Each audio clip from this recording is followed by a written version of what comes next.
Welcome back to the Daily News Roundup. We're focusing on Georgia today, a nation at a crossroads, you could say, with political drama that's got everyone on edge. Yeah, the situation is really tense right now. So let's just dive right in, huh?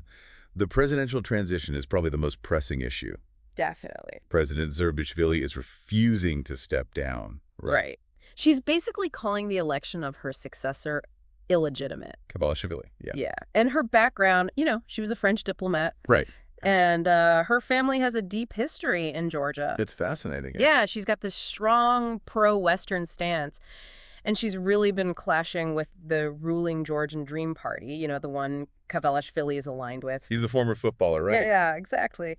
So this standoff, it really raises some serious questions about democracy in Georgia, especially with Russia looming in the background. And speaking of Russia, the U.S. just slapped sanctions on Bidzina Ivanishvili. Yeah, the founder of Georgian Dream. Billionaire, right? Yeah. Oh, yeah. And the U.S. is accusing him of basically pulling the strings, manipulating things behind the scenes, weakening their institutions, and, making Georgia vulnerable to Russia's influence. And this is a big deal, right? I mean, these sanctions from the U.S. Oh, absolutely. It shows how concerned they are about Ivanishvili's power. He's like the puppet master, even though he doesn't have an official role. But will the sanctions actually change anything? Or will it just make things worse? That's the big question. It's a tough one.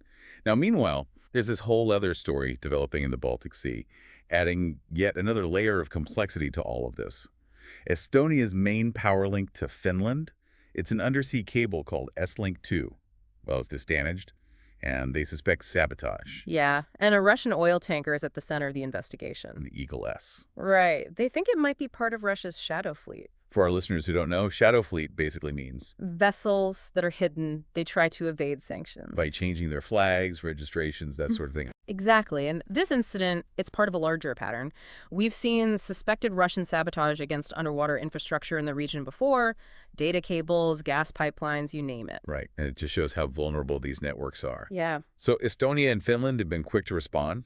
Finland boarded the tanker to inspect it, and Estonia deployed a naval vessel to guard that remaining cable. They're even thinking about invoking NATO's Article 4, which allows for consultations if a member state feels threatened. Right. And while this incident doesn't directly involve Georgia, it definitely adds to the anxiety in the region. It raises the question, could Russia do something similar to disrupt things there? Absolutely. It's a real concern. It shows how quickly things could escalate. So on top of all this political uncertainty and the potential threat from Russia, you have thousands of Georgians protesting in Tbilisi. They formed a human chain, it's powerful imagery, waving Georgian and EU flags, demanding pro-EU policies, basically expressing their frustration with the ruling party. Yeah, there's a lot of unease in Georgia right now. A lot of people feel like Georgian Dream is becoming more and more authoritarian. They've been introducing laws that target the media, NGOs, even the LGBT community. It's a real contradiction. They say they want to join the EU, which means upholding democratic values. But their actions tell a different story. Exactly. And it's causing a lot of anger and skepticism. People feel like their country is being pulled in two different directions. Can Georgia reconcile these competing forces? Can it stay on course toward the West? Or will it succumb to the pressure from Russia? These are the big questions looming over the country right now. Big questions indeed. And the world is watching to see what happens next. It's a reminder that the fight for democracy and self-determination, even in a small nation like Georgia, can have ripple effects across the globe. Absolutely. What happens in Georgia could have a huge impact on regional stability, international relations, even the future of democracy itself. It's a story that deserves our attention for sure. Georgia's situation really reminds us that all this political turmoil, it's often tied to these bigger global trends, Oh, yeah, for sure. Like climate change. It's affecting countries all over the world. Yeah, this past year has really driven that point home, hasn't it? Yeah. It's not some future threat anymore. Not at all. We're seeing the effects right now. Exactly. Record heat waves, those crazy typhoons. The flooding. And it's all because of a warming planet. It's scary stuff. What's really alarming is the sheer scale of these events. Billions of people were dealing with extreme heat this year. Wow. Think about the Middle East, Southeast Asia. I mean, the strain on infrastructure, healthcare systems. And vulnerable populations especially. Exactly. And it's not just humans, right? The ecosystems are taking a hit too. Oh, yeah. Like that heat wave in the Amazon, that was devastating. Yeah. The Amazon River, The water levels just plummeted. It's a lifeline for that whole rainforest. It affects biodiversity, the communities that depend on it. It's a domino effect, And while some places were baking, others were drowning. literally. The Philippines, for example, they got slammed with typhoons. 6 in 1 month. I mean, that's unheard of. It really highlights how vulnerable island nations are, especially with rising sea levels, warmer ocean temperatures, more intense storms. It's a recipe for disaster. And it's not just island nations, Mhm. right? Even wealthy countries are feeling the impact. Right. Like the U.S., those back-to-back hurricanes, Helene Milton. billions in damage. Even the most developed infrastructure can only handle so much. It's a wake-up call, for sure. Right. Climate change is a global problem, but it's having very real local consequences Yeah. for everyone. But, amidst all this doom and gloom, Yeah. there have been some bright spots. There have been, yeah. Stories of resilience, innovation. Well, absolutely. Like that IVF rhino pregnancy, that was huge. The first one ever. A real glimmer of hope for the northern white rhino. They're critically endangered, right? Yeah, they are. And there's another study that looked at 10 years of conservation efforts. Huh? It showed that we're actually making progress in slowing biodiversity loss. That's amazing to hear. It shows that positive action can actually make a difference. It really does. Speaking of positive action, there's this really cool story about a musician from Cape Verde. Oh, yeah, Carmen Souza. Her new album is fascinating. She's exploring this little-known part of history. The British presence in Cape Verde. She blends jazz with English sea shanties and traditional Cape Verdean rhythms. It's really unique. It's like this musical tapestry reflecting all these cultural exchanges that have shaped her country. It's a reminder that even in a globalized world, local traditions and artistic expressions can still thrive. I love that. Sadly, we also have to acknowledge the passing of Dale Haddon. The model. Yeah. Yeah. She died from a carbon monoxide leak at her home. Oh, that's It's a reminder of how fragile life is and, how important safety precautions are. Carbon monoxide is a silent killer. This tragedy really underscores the need for awareness and prevention. Absolutely. Okay, so shifting gears back to global politics. The situation in South Korea has taken a dramatic turn.